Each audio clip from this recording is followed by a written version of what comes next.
गोविंद शिल्प घेऊन येत आहे 80 ट्विन बंगलोचा भव्य दिव्य पंढरपुरातील एकमेव प्रकल्प। आमच्या प्रकल्पाची वैशिष्ट्ये मनाला शांती देणारं महादेवाचं मंदिर, मुख्य रस्ता सुमारे 30 फुटांचा, अंतर्गत रस्ता सुमारे 20 फुटांचा, ग्रामपंचायत योजनेचा प्रत्येक बंगलोजला स्वतंत्र नळ, सांडपाण्याची सुरक्षित विल्हेवाट, सर्व टाइल्स ग्लॉसी आणि नामांकित कंपनीच्या, सर्व स्टेअर, खिडक्या, चौकटी सुपर ग्लास ग्रेनाइट, दोन्ही अटॅच बाथरूम पूर्णपणे टाइल्स, पंतप्रधान हर घर नल योजना पूर्णत्वाकडे, bathroom, basin, kitchen, CP fittings हे जगवार कंपनीचे, स्टील वर्क पूर्णपणे जिंदाल कंपनीचे, 1000 लिटर पाण्याची टाकी, 150 लिटर सोलर वॉटर हीटर सोबत वॉटर प्युरिफायर, प्रत्येक बंगलोजला स्वतंत्र पार्किंग, दर्शनीय भाग पूर्णपणे डॅटो टाइल्स, टाटा प्रवेश कंपनीचे आकर्षक भक्कम दरवाजा, फुटी उंचीचे सुरक्षित कंपाऊंड। मग विचार काय करताय? गोविंद शिल्प, पत्ता गट नंबर 95, हॉटेल अंगण शेजारी, साखळी रोड, पंढरपूर।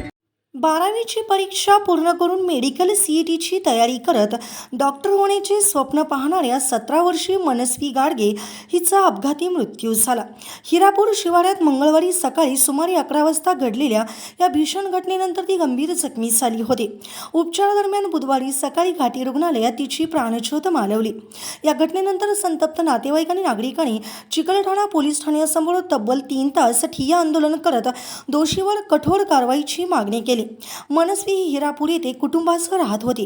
तिचे वडील विजय गाडगे हे खाजगी हॉस्पिटलमध्ये व्यवस्थापक असून ते आजारी असल्याने चिकलठाणा औद्योगिक वसाहतीतील रुग्णालयात उपचार घेत होते। मंगळवारी मनस्वी आई आणि धाकटी बहिणीसह दुचाकीवरून बाहेर पडली होती।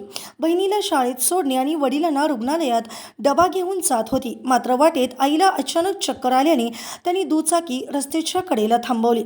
याच वेळी महापरिशांच्या कामासाठी मुरुम टाकणारा हायवा चालक मागे घेत असतानाच मागील परिस्थितीचा अंदाज न घेता वाहन थेट मनस्वीच्या अंगावर घालण्यात आले।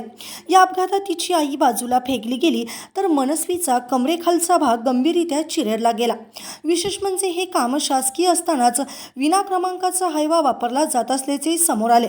अपघातानंतर स्थानिकांनी तात्काळ मदत करत मनस्वीला हिरापूरपासून सुमारे 11 किलोमीटर अंतरावरील चिश्तियार चौकातील एका मोठ्या खाजगी रुग्णालयात दाखल केले। मात्र तिथे उपचारांना विलंब होत असल्याने तिला पुढे सुमारे 6.4 किलोमीटरवर दूर असलेल्या घाटी रुग्णालयात हलवावे लागले। अशा प्रकारे एकूण जवळपास 18 किलोमीटरचा प्रवास जखमी अवस्थेत करावा लागल्याने उपचार सुरू होण्यास उशीर झाला आणि तिची प्रकृती अधिकच खालावली।